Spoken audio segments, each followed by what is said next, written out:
stand for the pledge. I pledge allegiance to the flag of the United States of America and to the republic for which it stands, one nation, under God, indivisible, with liberty and justice for all. All village board members present, please make sure you have it with me. Silence your phone. We have a few presentations tonight from the Shine Theater Group, also a presentation on the budget. Before we start, I wanted to read a statement. I gave hard copies to the press. If anyone has questions, let this digest, and we can talk it during public session. But I figured I'd read it first. And it's the village position on the corrections officers in New York State. So I'll just kind of give you kind of an update of where we are. Remember, we had our board meeting early. I think our board meeting was February 8th. It was the second week. Yeah, so it's been a while since we met. At any rate, just an update. The village board in Massena would like to give you an update as to our actions in regards to the CO strike and subsequent termination of some 2,000 employees. Understand this board is limited in what we can do as the Taylor Law limits our response. It does not mean that we disagree with the COs, far from it. We fully support the CO's desire for safer worker conditions by rescinding and fixing the HALT Act, better screening services for mail, mandatory body scans, and changes to staffing levels, just to name a few. We do have many COs here in the greater Massena area. We care deeply about them and their families' well-being. Your continued employment is vital to the local economy here in Massena as well. With all that in mind, here are some of the things that I've done quietly behind the scenes with the board's approval. On or about February 7th, I reached out to the governor's office asking for a change to the HALT Act, which seems to be the root of these problems. I'm not sure what effect that had, but at least our position on this law is on record with the governor. On February 23rd, I gave permission for one of our fire trucks to go up to Franklin County for a parade supporting their cause. It was nothing more than a drive-by for support, a quick up and back, but I was told many of our COs noticed and were appreciative. I reached out to our state reps, thanking them for their efforts on behalf of the COs, and I've offered our support in any legal way possible. On the morning of March 10th, I did reach out to a few of my CO friends and asked if there was anything we can legally do to let us know. One was a former baseball player to my father and myself, and the other was a retired correction officer. They realized the position we are in and that we must be careful as a municipality, but they did appreciate the call. On the morning of March 11th, I did email the governor and her North Country representative, Allison Webanero. In the emails, I asked the governor to have a sense of compassion and reconsider her decision to terminate the 2,000 correction officers, and also to ask her to please rescind the executive order barring terminated COs from state or local government employment. Throughout all of this, we've relied on the advice of the prison task force here in the North Country and our state representatives. Each advised that we keep a non-confrontational position and to quietly lobby the governor's office. We've done that and followed the lead of such communities as the city of Ogdensburg and the village of Governor. The rationale behind this position is the economic importance of the prisons in Ogdensburg, Governor, and Malone. Losing any of those prisons would have far-reaching economic impact throughout the region and our community, as we saw with the last prison closure of Ogdensburg Correctional. It is my belief that the issue is not over. I do believe there is still room for compromise amongst all parties involved. We will continue to support our correction officers as they pursue a safer working environment for not only themselves, but also the prison population in general. We will continue to lobby the governor and our state reps, asking that they continue to work towards a resolution that will benefit all. So again, let that digest. If you have questions during the public comment, feel free. First on the agenda, moving in our first presentation, the Massena Art and Theater Association Shine Theater Grant Update. Allison and Matt are here. Good to see Mr. Revere and Allison. Thank you. The floor is yours. Thank you. So my name is Allison Smith. I am the president of the nonprofit that is tasked itself with restoring the Shine Theater Theater across the street. It has been 13 years since the organization formed as a nonprofit. To date, we have accomplished quite a bit.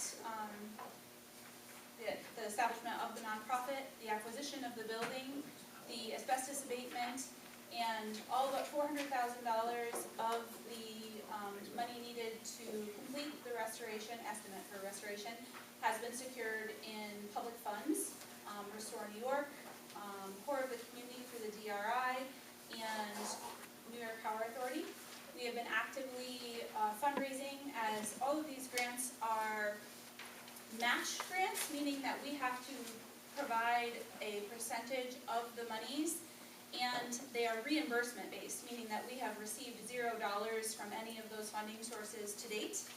And without reaching that $400,000 goal left in fundraising, we've raised over $100,000 in the last year.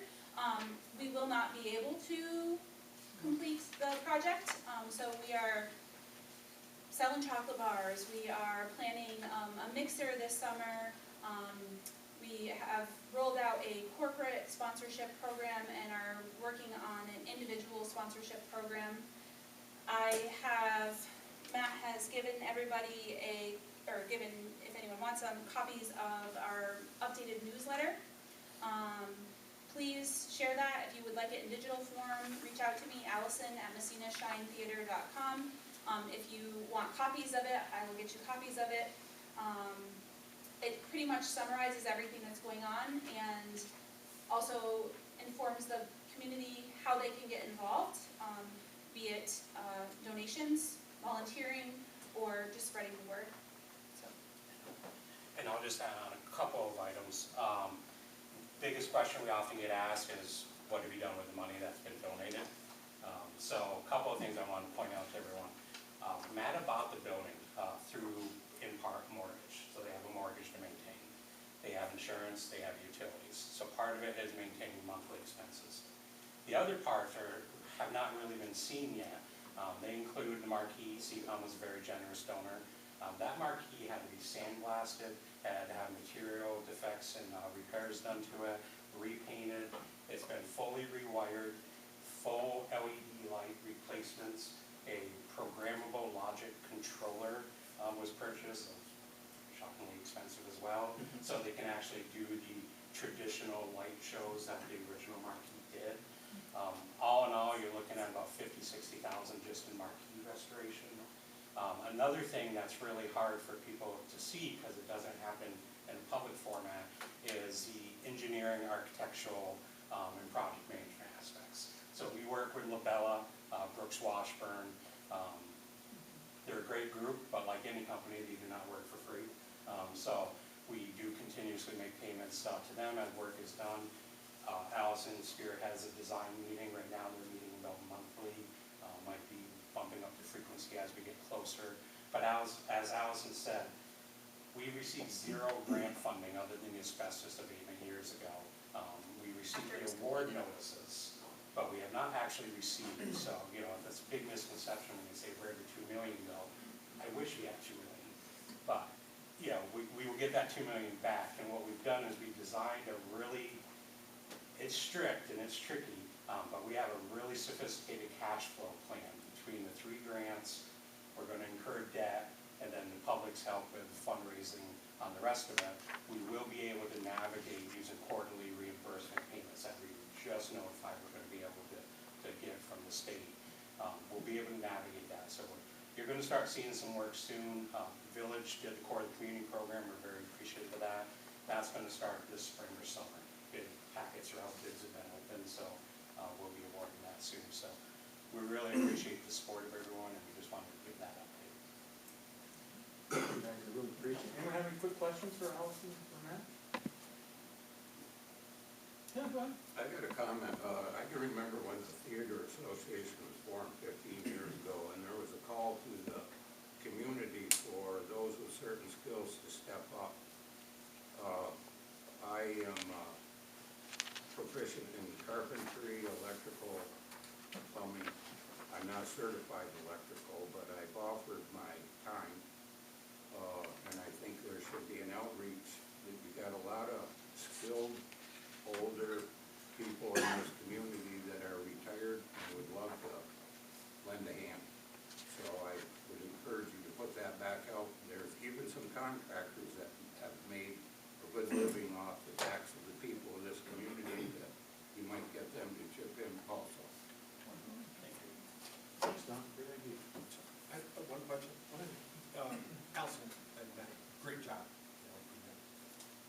grants that were issued or presented, well, probably 10, 13 years ago, whatever, can those grants be revisited for more monies, or is it just a one-time? What grants were issued? Well, I'm just saying, any grants that you had applied for way back when this first started, are those grants that can be once they're awarded, can you go back and It dip depends in on the pot again? I guess? So there was only one significant grant, and that was used for the asbestos abatement. Other than that, all of our grants are within the last 2 years. There was one other, the RDRDA grant, which was like a $50,000 grant, was used for the purchase of a building as well. So grants are not automatically every year the same grant is gonna be available. So we are constantly looking at grants, constantly looking for things that will work. And then the other thing is, when it comes to grants, so we have a $3.2 million budget. Monies that have been assigned to a certain grant for a certain thing cannot be, you can't double dip. So I can't go and say, well, I can get some more. It has to work into the Right, okay. That's kind of answering my question. So we have a grant committee, and I just forwarded to them, here's the remaining breakdown. And getting a little harder, because now you're looking at, oh, we're eligible for 42,000 in this specific line item. Right. And most grants don't work that way, but we hit them pretty hard. A lot of what we have left is professional services, which a lot of grants do not cover. Right, okay. And we will be doing reach out for services, but even that we have to be careful on. For instance, the $2 million restore New York, anything we do in kind that was supposed to be part of their grant, their award actually gets reduced. So it's one of those, so we gotta be very sophisticated in our approach on when we reach out, which is a wonderful idea, making sure we're reaching out to areas that aren't covered, as Allison said, which would be considered double dipping. Right. It's a very interesting world to navigate. these Well, I grants. bet. Thank you. Okay, thank you. So, moving on into the budget. And again, thanks a lot, but you guys don't have to stay. Probably don't want to stay for this, do we? Sure. You're cutting, right? So, next up, I need a motion to authorize, to open a public hearing on to authorize tax levy in excess of 2% limit established by the general municipal law. Moved by trustee Simpson, second.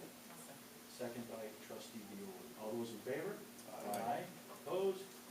Motion carried. So the public hearing's open. I'm not gonna close it. It stays open as we go through the budget process. Okay? And we're not gonna touch that, the proposed resolution to see that, because, well, as you see, we're not gonna need to. So I'll start in with my budget message, and we have the PowerPoint up there that goes along. Kevin, feel free to jump in whenever. What's that? I don't have it up here. Oh, everyone's got handouts? I printed on last one. There are copies over there. So anyway, if you take a look at the budget is going to ask for a 2.5% increase. I believe our tax cap was 3.2 something, Kevin. So we're below that. Just kind of going through a few highlights, you see our current year, our fund balance and what it's projected to be. Beginning, we started off at 3.279 million. We're projected to have a year-end fund balance of 4.972 million. Okay?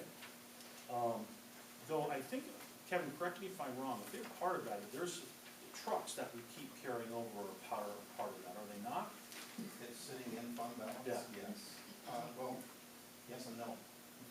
One of them is sitting in fund balance, and the other one is sitting as a liability because it's ARPA funds. Yeah. So that really doesn't play into this, but the one that we budgeted for in 22-23 is part of fund balance. Yeah, that truck is sitting in that fund balance, so it does make it a little bit higher. About 190,000. Yeah. If you flip to the proposed budget overview, you can kind of see the financial numbers broken down. Our tax levy this year would be $6.6 million, a 2.5% decrease. The tax rate would be an increase of 1.16. It would go to $17.34 per thousand. You can see what the departments requested. They requested $12.85 million. I whittled that down to 12.5, so we cover obviously 300. I'm projecting to use $450,000 out of our fund balance. A big reason for the fund balance, and Kevin did a really good job with this. So when we switched to our insurance, where we pay the deductible, the huge deductible, in the beginning, we were kind of told to make sure that you have a certain percent set aside. We had no data to go on, Yeah. so they went on the recommendation of what they said, that there would be about 70% utilization of everybody's deductibles. So that's essentially what I budgeted for, was what would the 70% cost if every single person that we had in insurance used that deductible, would be 70%, so that's the budget for last year. And they haven't come close to that, and so we were able to, so it added 300,000 to the fund balance, and we were able to, in this budget, also kind of reduce that by 300,000. So, in other words, we now have the data to see on average how much that we use, and it's gonna be a significant savings, so that really helped a great deal. Yes, and Kevin, I think it was close to 400 I that we think cut so. over this year. yeah, he came and said we could do this, and I'm like, yes, please. There's a little bit of risk involved, obviously, because all it takes is a few catastrophic claims, but going based on what the history was, I took not just 1 year's worth, but I went from the whole last year and then kind of year to date, so this is over this number of months, we managed. So as you can see, the tax cap was 3.3, it's a 2.5 proposal, we were allowed 209,797 over. Last year's, we only went up 51,497 currently under the tax cap. A couple other slides in there, the taxable property value has actually increased. And the town of Massena hasn't done a reassessment. The town of Louisville did.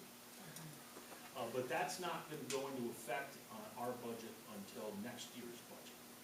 So they're still in the process of doing the reval, grievances and such, and I'm sure there's going to be a few Louisville. So anyway, within the village, not including West Massena and Norfolk, we've seen a pretty good increase of about $3 million or so in taxable property values.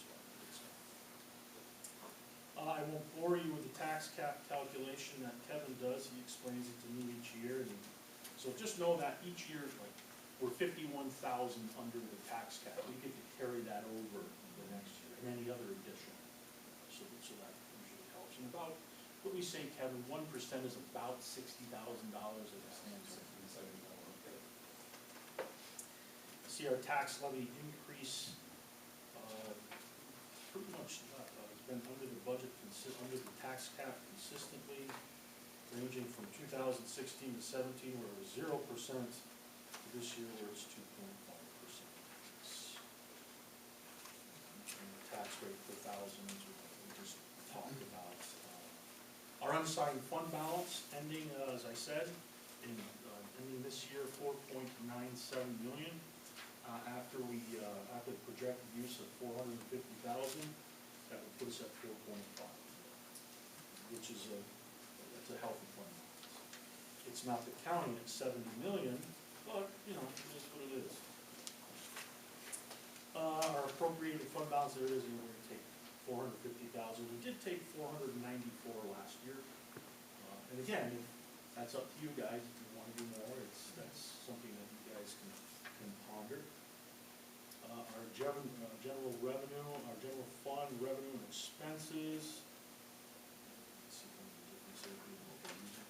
Now, we'll talk a little bit about the refuse fund, we'll talk about the water fund, and we'll talk about the sewer fund. And what you're going to see is our revenues are far less than our expenses, or what we expect them to be. That's because we are buying a refuse truck, a loader, and a garbage truck. But in doing so, we aren't gonna see those for 3 years. So that gives us time to build up our funds in refuse, sewer, and water, and we're gonna talk about that. What we're proposing is gonna be a 10% increase over 5 years. I know in the past, it seems, and we've talked about this, talked with Marty, they did big jumps, like every 10 years, and, you know, they would build up their fund balance, and then they would dwindle it down. I think this way, it's less of a sticker shock, where you're just doing that over each of the 5 years. So that's the refuse and water, and again, one of the big reasons why we need to make sure we have a good fund is when we go out to bond, they need to see that we have the water rates, sewer rates and such to cover that. And that fund built up is also significant. Joint rec, again, it's 1.16. Again, I didn't break it down this year, but again, you know, that's 3 major contributors, us, the Power Authority, and the town. And he pretty much held his budget at what it was last year, so it was good. Sales tax, we did, Kevin, what did we say we increased it by? By 100,000. About 100,000. We seem to be a little bit ahead of where we were, so that's good. And if you take a look at our general fund and our budget expenses by category, you can kind of see, you know, no matter what, when you're in the service business, your major expenses are going to be your personnel costs and your contractual employee benefits. It doesn't matter if you're talking about village government, county government, state government, school, it's, when you're in the service industry, that's what it's going to be. Workman's comp did go down by about $6,000. Really hoping one of these times that we'll do something with that $70 million fund balance, but we'll keep working on them. I'm a big believer that, and I'm working through the NICOM neighbors in the North Country. One of the things, and I still believe this, the county benefits by Massena, Ogdensburg, Canton, Possum, they benefit by us having police forces. Because they don't have to put road patrols in these communities. And so that benefits, you know, the entire county. It's my belief that they should be picking up the workman's comp for them. We'll keep lobbying the county and working with them, and hopefully I can get the other mayors on board to try to push towards that. But that's workman's comp, it come down. And we talked about the fund balance and the financial health for the refuse, water, and sewer, and gave the explanation there. You know, our budget highlights, we are below the tax cap. We continue to invest in our, well, I will, go ahead. I'm just gonna highlight a couple of these. Sure, go ahead. These 3 funds, just, these are new slides that, I wanted to try and, a lot of information on there, I know, but to kind of go back to what Greg was talking about, with the idea of raising the rates. Here's some of the things to take away from these 3 slides. If you look at the non-major equipment, fund balance reliance, to the balance of budget for refuse, it's about $206,000. That's basically kind of saying that, your major capital expenses aside, your operating, you're basically saying that you are budgeting for $206,000 more in expenses than revenues. So that's where you can compare that 206 against the 972, and you're not doing too bad for revenues. With water, you're looking at $617,000 compared to an $877,000 fund balance. That one's getting really shaky. Relying on that fund balance for the normal operating. And sewer is even worse, which is $361,000 that you're relying on for an expected fund balance for this coming year, 248. So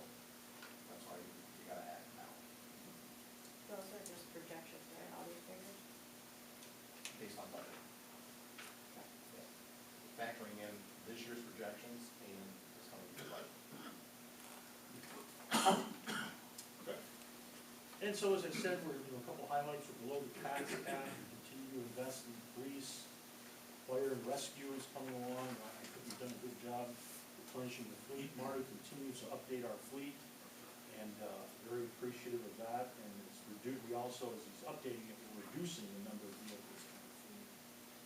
As I said, we're only buying one dump truck, garbage truck, and a loader, but we're still waiting on those 2 dump trucks, right, Marty? So, yeah, you said they're still in Alva. Still in Harrisville. Harrisburg, snap.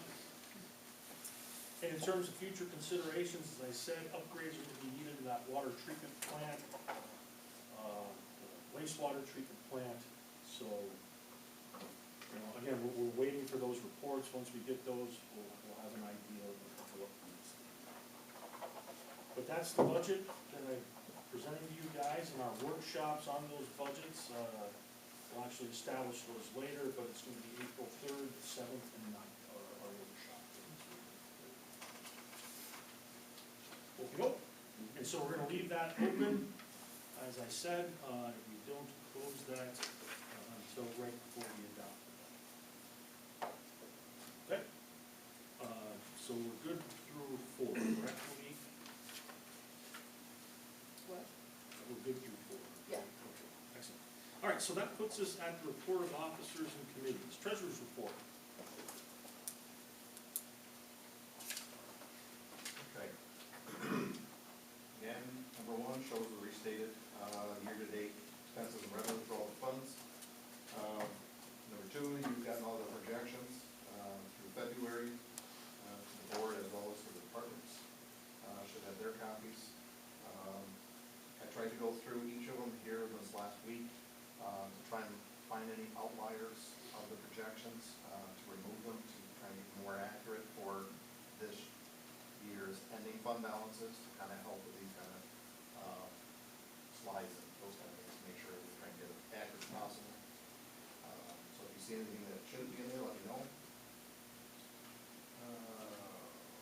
February 27th, we got $605,870.56 from San Luis County for the balance of the unpaid village taxes for the past fiscal year's levy that we collect collections on. Number 4, the final assessment roll for 2024 has been established, which is what we use for the 25-26 tax bills supplied by the County Real Property Office. It's $372,227,292, which is an increase of just over $3 million over last year's number of $369.17 million. So it's up about 0.83%. Action items, number 5, the fire foreman is requesting to take $19,500 from the general fund contingency account to increase his fire contractual account for repairing the T3 ladder truck. Entertain a motion? So moved. Moved by trustee Simpson, second? Second. Second by trustee Rob. All those in favor? Aye. Opposed? Motion carried. And my last one is the DPW superintendent is requesting to transfer $45,707 from the water transfer, which is capital projects account, which is going from the water fund 300 to the 900 fund, which is the capital project fund that we have for water projects, to cover the accumulated costs for the Owl Ave water project. This will have to be transferred again in the future if there's any additional costs, but I just talked to the superintendent before the meeting, he said that those water costs should be complete, so this transfer should settle up in that fund. Entertain a motion? Moved by trustee Viola, second? Second by trustee McDonald. All those in favor? Aye. Opposed? Motion carried. Thank you, Kevin. Committee reports, code. Well, you can see there's a bunch on the agenda, and Aaron and I did have a conversation the other day. There are some properties that he's eyeballing, and we'll probably see them sooner than later. You go for a walk in the spring and you can see daylight, so. Yeah, So. I was gonna say, I started spot checking after snow melt, drive around, the amount of trash out there is just absolutely unbelievable. We started yesterday officially catching that again, I wrote up another 15 today alone. And that's just one section of the community, I still have 2 more to go this week, so. Stay on them and we'll. Yep. There's probably other 3 feet of snow, so.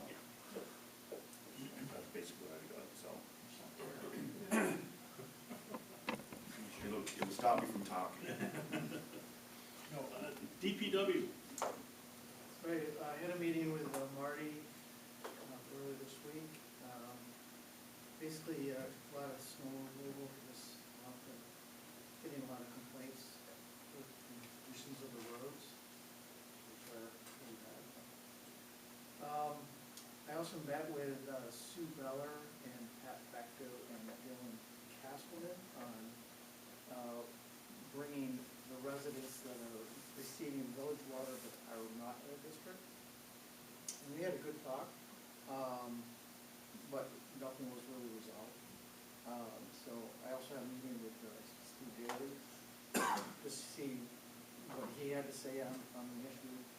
And so we don't have a proposal yet, but we're taking steps forward. And it's like discussions have opened up, so I have another meeting coming up in either next week or the following week. And Steve and Pat and Sue and I, and probably Ken will come together, discuss it again. And Marty. Marty, Moving forward. start cold patching soon? I mean, cold patch.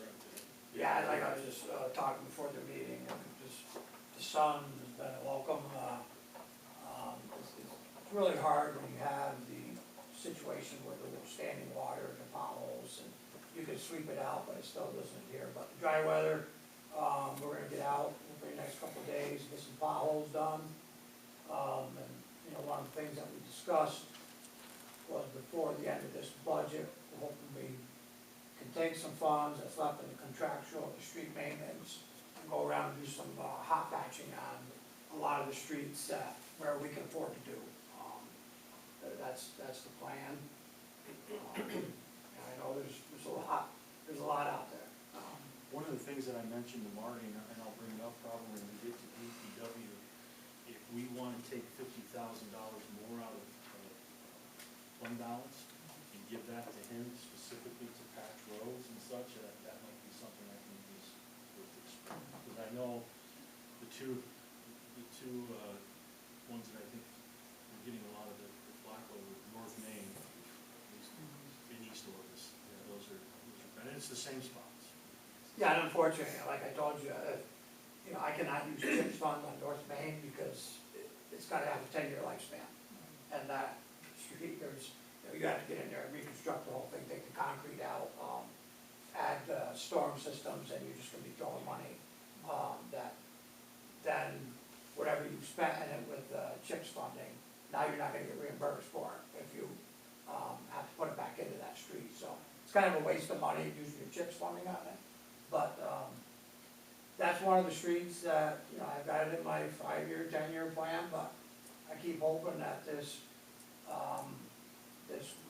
thing that we're in the Thriving Communities program with New York State DOT will take off, because that's the project that I presented to them.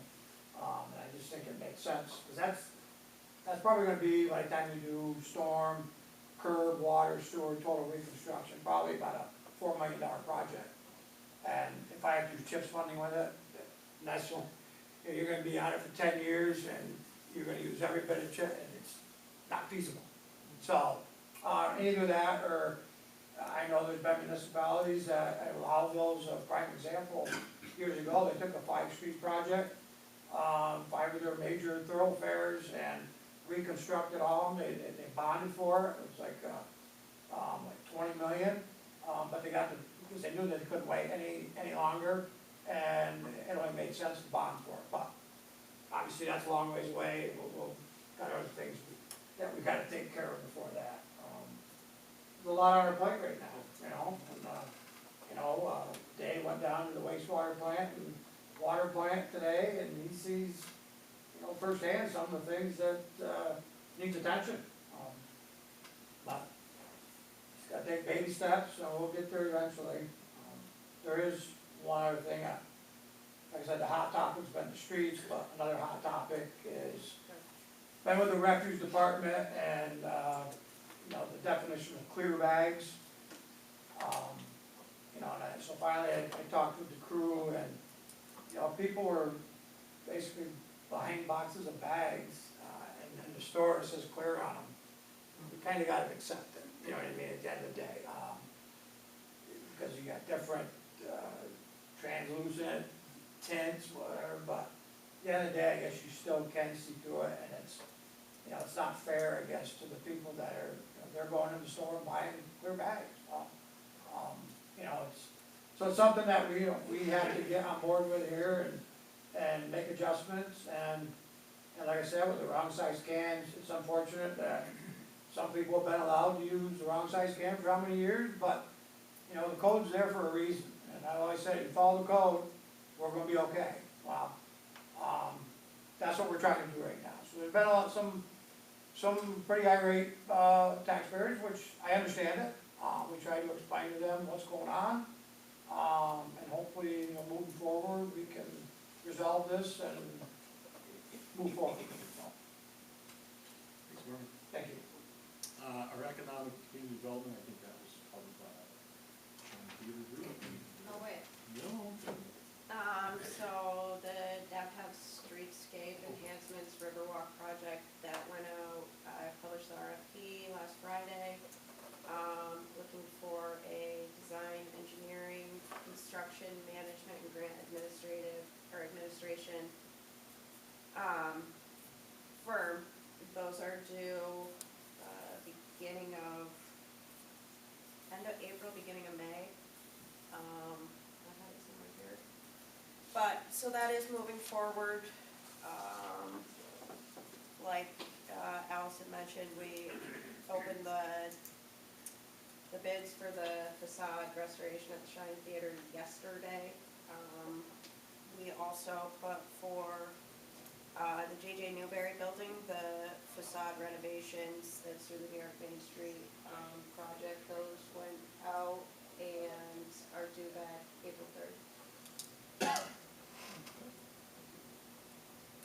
Emergency services, John? I meet with rescue this Friday, unless you have anything. No, we're gonna have a big meeting Friday, lots to talk about. And I meet with fire,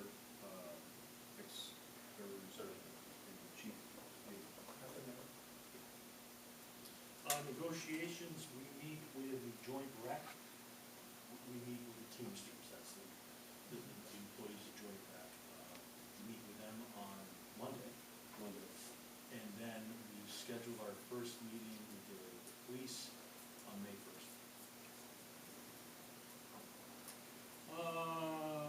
Personnel, we just got a few permanent appointments. Rec? Alright, so February brought a lot of traffic, to the arena. They had that, glow and skate, which had 100+ skaters, and that was sponsored by Verizon, where they had the food vouchers and everything, so the money taken in by the concession was all good for the arena. They had 11 teams in a 6U jamboree. They've had teams come as far, from like Saratoga for the Battle of the Borders, and they had a really good turnout for the figure skating invitational. So it brought a lot of traffic to the Hart Haven area and the local businesses. They had a weekend that was canceled because of the snowstorm in February, and they had a small leak in the concession, but it was because they had snow that got down into the vents for the kitchen items, so it wasn't from the roof. They have a lot of new events coming for this month, and they're starting the lacrosse program for the community. And they had 150 kids signed up last year, so they're expecting a similar turnout. I always like to hear when they're doing things to help relieve some of the cost for our families. So they've reduced the rate if they had like their uniform from last year or their shirts and things. Trinity School has allowed the program to use the space there for dry land training for a donation of whatever they that. So that's a good opportunity to use that building and to make a connection there. I shared with you the MOU for the art signs that will be put out through the Youth Prevention Council. And they look really nice. They're going to be wall mounted on the buildings for the most part. So that having to mow around them and maintain some sort of signage. They might use the one, Danforth, that's already an existing sign, just because there's nothing there. But everything was, they have a lot of, new events planned for this month. So, Super. All right, time for our initial public comment period. Anyone wishing to address the board, please state your name, and please limit your comments to 3 minutes. Bob, you gonna go first? I just have a very quick question. Air Products leaving, did that have any impact on your budget? No. Nope. I mean, it would have been great to have the $300,000 a year in revenue from them buying the water from us, but since they never made any payments, so no, long story short. Okay, thank you. Anyone else wishing to address the board? Yeah, Mr. Doug Dilcox from West Hatfield. 2 quick questions for you, Mayor. Next year's proposed budget, does it include any increase or decrease in police funding? Yeah, I guess you would say there's through contractual and such. I mean, we're now officially at our full capacity in terms of officers. We finally have reached, technically we've added 3 police officers since I've been on board if you count the SRO. And we finally hired the last individual to get us to 23. Okay, thank you. Last question, does the budget include any funding for full-time code enforcement? It does not. There was a part-time position in that budget. I think it was for 34,000. I took it out. I'm gonna leave that up to the board if they wanna put that back in. Thank you. Remind me when we get to code, then I did that, so. Thanks, Mr. Gilbrecht. I would have kind of probably forgot about that. I meant to say that. Mr. Lucas? I think you'd like to thank the board for the appointment to the code review committee. That was an honor and a privilege to be able to give them the opportunity to help. Last time I was here, we talked about the camera that was out at the footbridge. Today I picked up some suspicious activity and I had a couple of the officers stop by. And that camera still isn't working. And about a month ago, the police department called me and asked me if I observed something on my own private camera, which I notified the officers today that I've readjusted, and I will cover what that camera that the town owns is supposed to be watching. I got a couple of different issues here. I've been following but not attending a lot of informational things about the land transfer with the Native Americans. I would encourage the board to have a public comment session or a meeting, informational meeting with the public to tell, they keep having their meetings down on the reservations about the benefits they're gonna get from this. I'd like to see what our benefits are gonna be by having this land taken away or what consequences are. So would I. That's a different issue, and I thank the board for sending that letter down in support of the backing of the group. Last time I was here, I was with issues about apartments. Of course, we're all familiar with 68, 69 Center Street. Got a picture that I took this morning, the garbage that's been there for I don't know how long. This picture was taken an hour after the garbage truck went by.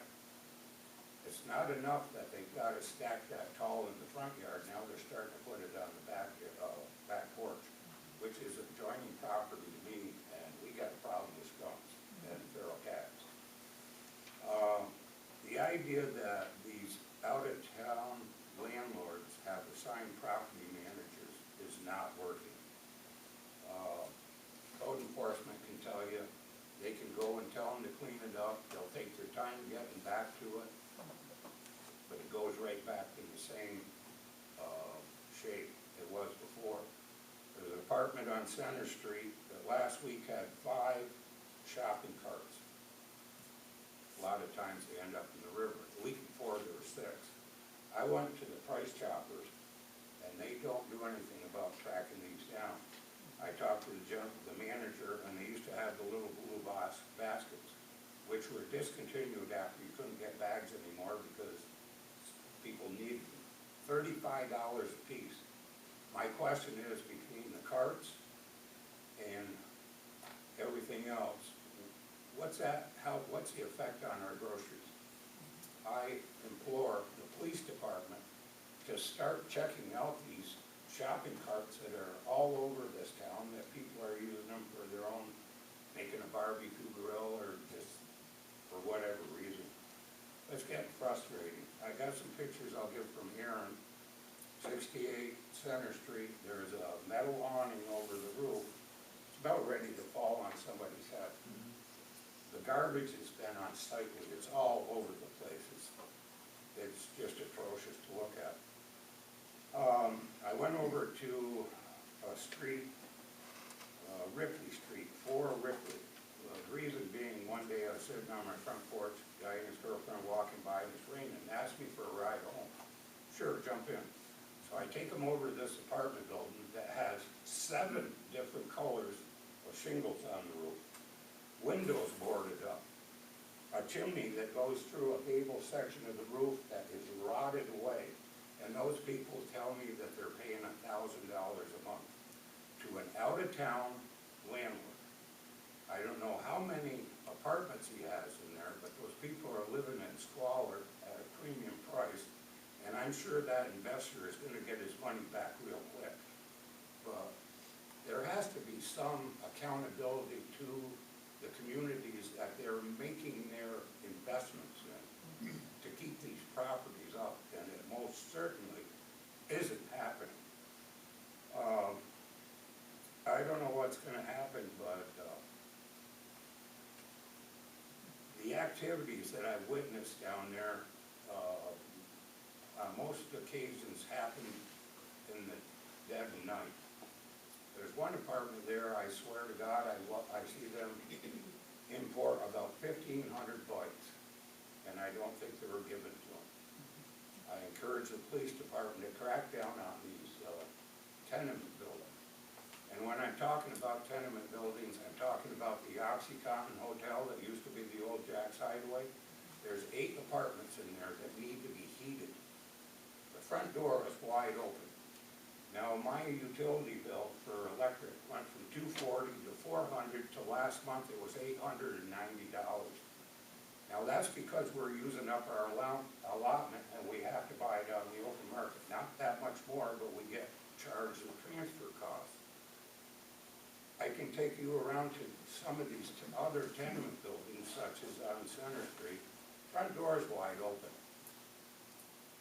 That's not energy conservation. I know there's no law, but shouldn't we have an ordinance that you try to conserve energy for the sake of everyone, such as taking care of the shopping carts that affects all of us by the prices of our groceries? It's just getting a little frustrating to look at all of I had 2 officers at the house today because I found some things I think that might be evidence on a case of theirs. And they had been to the OxyContin Hotel for 2 different calls. And I guess if you ask the chief, they're there quite often. Who's responsible for weeding out the people that these landlords are putting in there? It's just frustrating. I'm sorry I've run over on my time, but there's some things that need to be looked at in this town.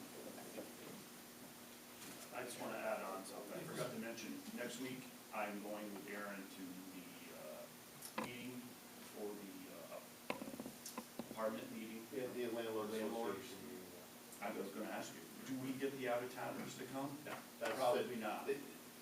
I'll say 95% of the landlords that are involved with that group are wonderful people, and they're not the ones that we have the problems with. And I've said this 100 times here, right? Be a good neighbor, but we have people who are not good neighbors, and Shut them down.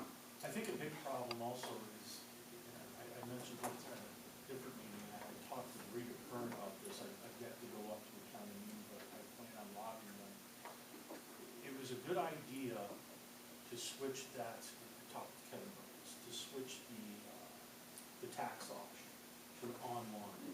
But the problem, especially after COVID, is now that it's it's online, you don't have to live in the area. When you had to show up, you would have people that would go that lived in the area and really kind of, you knew they would be decent landlords. But now, if you don't have to be there and it's online, and I think this is a problem. I plan on going to the county board meeting and ask them to reconsider. And hopefully to go back to where you have to physically be present.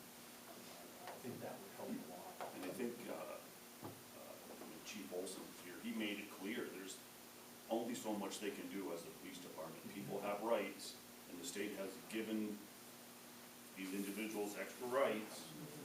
You're hamstrung. You can't, you can't just burst into someone's apartment or a house, right? Fourth Amendment stuff. You just can't do that. I also add on one thing real Sure. quickly, the auction is a perfect example. I found a property today that traces back to a new owner out of Wyoming. If you do a little research on that address, there's actually been multiple complaints of fraudulent things happening that are going back to that address. So who knows who owns that thing now? It's gonna be an LLC somewhere. How's the apartment registry going? It's actually better than I anticipated for just coming off of year one. We're in year two, starting to get into our inspection again, so. So when the properties change hands, do they notify? You're supposed to. However, if it's a new owner and we find out during the inspection period, that's when we request for them to come back in and refill in the paperwork. Trying to keep up with some of that though, Yeah. is very challenging. I just didn't know Because how once the they last were. owner doesn't have their hands on it anymore, they're like, not my problem, so, Are we able to utilize the blight code at all? some of it. Jim? Well, yeah, Mr. Mayor, thank you. That was my next question, well, my question was, with the nuisance law and the blight law. I thought way back when we incorporated it, into the village, that it had some teeth to where if you, and I don't recall, that much, but, where you had so many occurrences, issues or whatever, that, the village could take over the properties and hold them more accountable, in that regard, too. So I'm wondering do we not have enough teeth in that to where we can start doing what we should be doing with that? It's there. I mean, we did it for 18. Yeah, we did it for 18 Park. But again, you become owners of these, and then you're responsible for them. But still, you're right, Jim. I mean, there are some properties where I'm sure we're going to have to step in again this year and do it.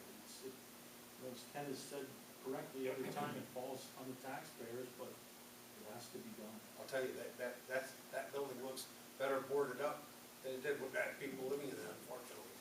As long as I'm up, if I may, the Novastel building.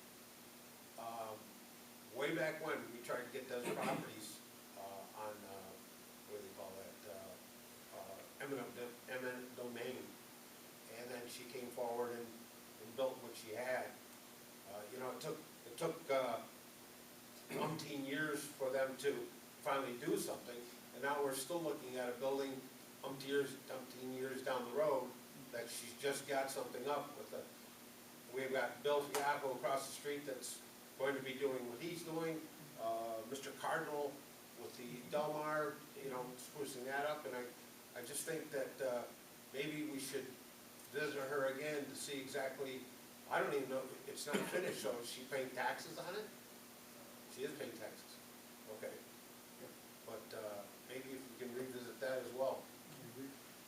And also know that the code committee has put in quite a bit of time to put a bit more bite. Yeah. That's some of the stuff we're talking about. Some of the stuff that later, that you'll see is we did that code committee kind of updated that Mr. Lucas was part of it, but we'll slowly but surely integrate that in. It should all be integrated in by June. Sounds good. Thank you. Anyone else? Okay, moving on then. Under old business, we have a few things. So first off, the appointment, a permanent appointment of Taylor Zappi as the chief wastewater treatment plant operator. I'll entertain a motion. Moved by trustee Simpson, second. Second by trustee Brown. All those in favor? Aye. Opposed? Carried. Next up, entertain a motion for the permanent appointment of Dante Romeo as the senior water wastewater treatment plant operator. Moved by trustee Simpson, second by trustee Bioli. All those in favor? Aye. Opposed? Motion carried. So we have discussions for the water, sewer, and solid waste. I would suggest, I'm assuming we have to set up a public hearing. Can we do all three at once? We cannot do all three at once. Marty, which one would you recommend we do first? Oh, go ahead. We can do all three at one meeting, Well, it's just gotta be, right, you gotta, but it's, they close have each to be one. separate, each one. Yeah, okay. So keep in mind, we're gonna discuss the code changes and potentially we'll have those two at the next meeting too. So I don't know if you wanna, and this is whatever the board would like to do. If you wanna do all five at once, if you wanna spread them out, however you'd like to handle it. Could we do it at one of the, technically the budget workshops or board meetings, could we do it at one of the board meetings? One of those budget workshops, let's say on the 9th? I have to look at a calendar because I have to meet that aging requirement. And all you're doing is changing the rates. yeah, that's all, yeah, the usage rates, or, yeah, I'm not going after any EDU changes or planning, it's just the rates. I mean, we could. Why don't we do that? And because it will coincide probably with us adopting the budget as well. I would imagine we'll probably adopt the budget on the 9th. So why don't we, those start at 5 o'clock, why don't we do them, one on April 9th at 4:50? No, No? 5. Oh, at 5? Okay, yeah, we'll do it at 5, 5:05, and 5:10. Is that causing you a lot of stress? I can do it at different dates if you want. Well, it's just a lot to get all of them in. No. No, So, which one do you want? The water at 5, Water at 5, sewer at sewer at 5:05. 5:01? Okay, 5:01. And I say that because you can start after the Okay. public hearing starts, but like, Gotcha. you have to wait. So I'll entertain a motion for public hearings for water rates at 5 o'clock, sewer and payment of sewer rent at 5:01. What's that? You're separated. So make one One motion for motion water, for- yeah. one Oh, motion okay. for sewer. Gotcha. Motion for water at 5 o'clock on April So- 9th. Moved by trustee Simpson, second. I'll second. Second by trustee Bioli. All those in favor? Aye. Entertain a motion for sewer payment of sewer rent code at 5:01 on April 9th. So moved by trustee Broadbent, second. Second by trustee Simpson. All those in favor? Aye. Last, solid waste service charges, general code for 5:02 on April 9th. Moved by trustee McGowan, second. Second by trustee Broadbent. All those in favor? Aye. Opposed? Motion carried. It's all right. Just put that sharp pen down. We're a little closer. Yeah. sometimes. On to new business. Entertain a motion to establish the budget work session dates and times. April 3rd at 5 PM, we would do police, joint rec, and treasurers. April 7th at 5 PM, we would do senior citizens, code enforcement, fire and rescue. April 9th, even though it's probably start later than 5 PM, DPW and remainder of